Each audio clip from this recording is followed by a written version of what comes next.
Olivier Lambert, écologue, directeur du Centre vétérinaire de la faune sauvage et des écosystèmes des Pays de la Loire, à Oniris, école vétérinaire de Nantes. Notre centre a 3 missions.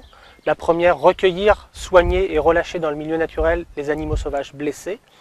La deuxième, c'est une mission de formation et de sensibilisation, formation de professionnels et sensibilisation du grand public aux questions de la biodiversité et de sauvegarde de l'environnement.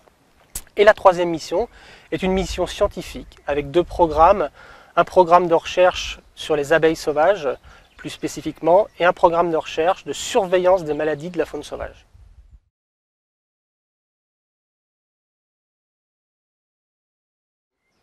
Tout le monde connaît l'abeille mellifère, Apis mellifera, seule espèce d'abeille domestiquée par l'homme en France, domestiquée parce qu'elle produit du miel, de la cire, de la propolis ou encore de la gelée royale. À côté de cette abeille domestique, il existe en France environ 1000 espèces d'abeilles sauvages, dont la plupart sont encore méconnues ou tout au moins assez mal connues du grand public, malgré leur rôle prépondérant dans le fonctionnement des écosystèmes. En effet, ces espèces d'abeilles sauvages, lors de leur récolte de nourriture, passent de fleur en fleur. Et en passant de fleur en fleur, elles collectent, amassent et vont transporter le pollen d'une fleur à une autre. C'est ce qu'on appelle la pollinisation. Et c'est cette pollinisation, ce service de pollinisation, ce processus de pollinisation qui permet la reproduction de la majorité des plantes à fleurs.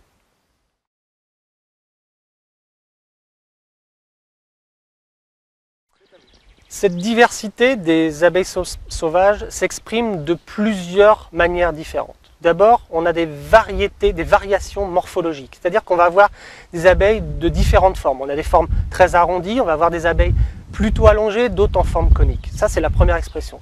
La deuxième expression de ces variations morphologiques s'exprime par la couleur. On a des abeilles de différentes couleurs. On va avoir des abeilles qui vont aller de la tête vers l'abdomen, du rouge pourpre à l'orange. On va avoir des abeilles entièrement noires. On va en avoir d'autres qui vont se confondre énormément par leur couleur et le dessin des couleurs aux guêpes, par exemple. Donc on a une très grande variété de différences de couleurs. À côté de ça, on a également une variété qui s'ajoute à ces différences de couleurs et de formes, une variété de taille, avec des abeilles à la fois très petites, de quelques millimètres, 3-4 mm pour les plus minuscules, à des abeilles relativement grandes, jusqu'à 2 voire 3 cm pour les plus grosses. Et tout le monde a déjà vu dans son jardin l'abeille charpentière, c'est une abeille toute noire, assez grosse, noire avec des reflets métalliques violets ou bleus. Donc ça, c'est la première manifestation de la variété des abeilles sauvages. La deuxième manifestation, ça va être par une diversité de structures anatomiques. C'est-à-dire que les abeilles sont équipées d'outils qui vont leur permettre de se nourrir de façon différente ou de se déplacer de façon différente, etc. Et parmi ces outils, donc ces structures anatomiques différentes, on peut distinguer notamment la longueur de la langue. Alors ça paraît un peu particulier, cette longueur de la langue, mais on a des abeilles avec des langues courtes et on a jusqu'à des abeilles qui ont des langues plus longues. Et cette longueur de langue est adaptée au régime alimentaire de l'abeille. C'est-à-dire que les abeilles qui ont des langues plus courtes sont des abeilles qui ont des régimes alimentaires restreints, c'est-à-dire qu'elles vont utiliser qu'un certain nombre d'espèces végétales. Donc on va dire qu'elles ont un régime alimentaire plutôt spécifique, c'est ce qu'on appelle un régime alimentaire monolectique. Et à côté de ça, on a des abeilles qui ont une langue plus longue pour récolter le nectar, et elles vont exploiter un plus grand panel d'espèces végétales. Donc ça, c'est ce qu'on appelle des abeilles oligolectiques.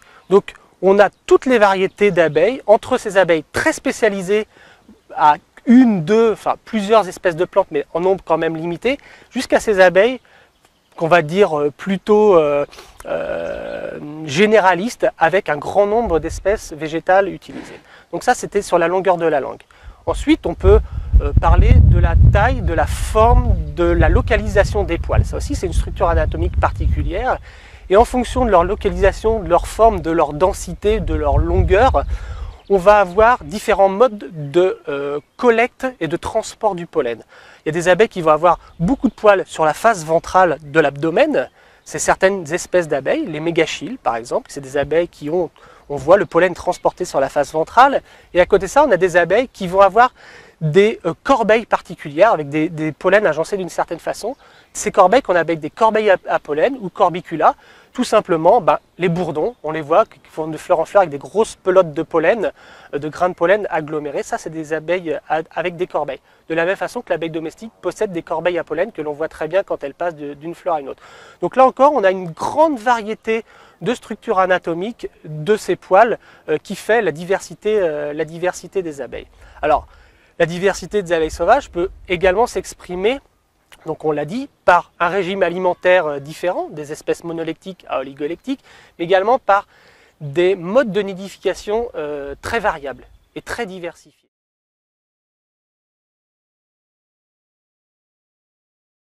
On a des abeilles de cavité qui vont nicher dans des anfractuosités de murs, par exemple. On a des abeilles terricoles, elles vont creuser des galeries dans le sol, dans le sable, etc. On a des abeilles charpentières qui, elles, vont creuser dans le bois, vont se faire des loges dans le bois. On a des abeilles coucou, c'est des abeilles, comme le nom de l'oiseau, qui vont exploiter le nid d'autres abeilles. Donc toute cette variété représente encore une fois la diversité des abeilles sauvages. Et qui dit diversité de régime alimentaire, diversité de modes de nidification, dit obligatoirement diversité de milieux de vie et d'habitat. Donc on va avoir de la même façon des abeilles qui vont être très spécifiques, enfin plutôt spécifiques d'un certain type d'habitat, et au contraire des abeilles qui vont être généralistes et qu'on va rencontrer dans l'ensemble des habitats. Ensuite, à côté de cette diversité d'habitat, qui rejoint la diversité alimentaire et diversité de modes de nidification, on a une diversité dans les cycles biologiques et le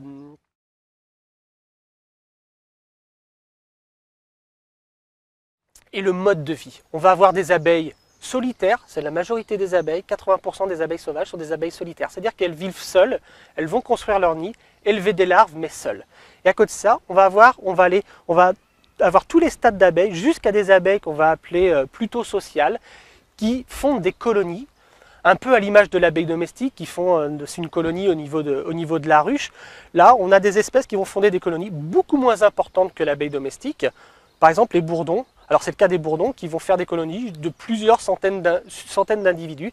Et ce sont des colonies annuelles. Contrairement à l'abeille domestique qui a des colonies pluriannuelles, d'une année sur l'autre, qui est pérenne. Là, on a des colonies annuelles et seules les reines de la nouvelle génération vont passer l'année. Donc on a toute une diversité de socialité de ces abeilles. À côté de cette diversité de socialité, on a une diversité dans les cycles biologiques et les cycles de vie. C'est-à-dire qu'on va avoir des abeilles qui vont émerger très tôt dans la saison, avec une durée de vie pour les adultes de mars à fin mai, début juin, par exemple. Et à côté de ça, on va avoir des abeilles sauvages qui vont émerger qu'en été, de mi-juin jusqu'à fin septembre. Et cette diversité de cycles biologiques, vous comprenez bien que ça va permettre de polliniser une diversité de plantes tout au long des saisons.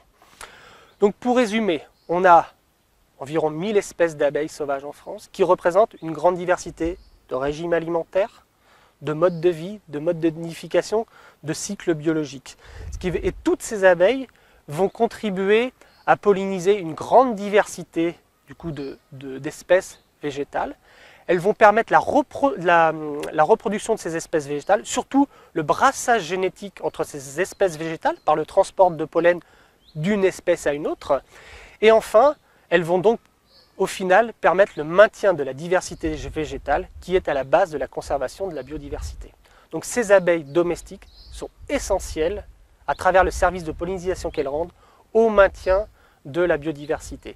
Et vous comprenez qu'à côté de cette grande diversité, l'abeille domestique qui représente qu'une seule abeille, qu'une seule espèce, avec certaines structures anatomiques, ne peut à elle seule remplir ce rôle. C'est pour ça qu'il est important de préserver, en plus de l'abeille domestique, ça c'est une chose, de préserver l'ensemble des communautés des abeilles sauvages, une fois encore, parce qu'il y en a certaines qui sont spécifiques de tel aliment, enfin de telle espèce végétale ou de tel habitat, donc c'est vraiment important. Le maintien de la biodiversité passe par le maintien de ces pollinisateurs sauvages. Et indirectement, si les acteurs de terrain, les gestionnaires, font en sorte de mettre en œuvre des processus pour favoriser ces abeilles sauvages, indirectement, c'est l'ensemble de la communauté des pollinisateurs, les papillons, les diptères, etc., qui vont être protégés. Donc cette conservation des abeilles sauvages est pour moi la base de la conservation, une des bases solides de la conservation de la biodiversité.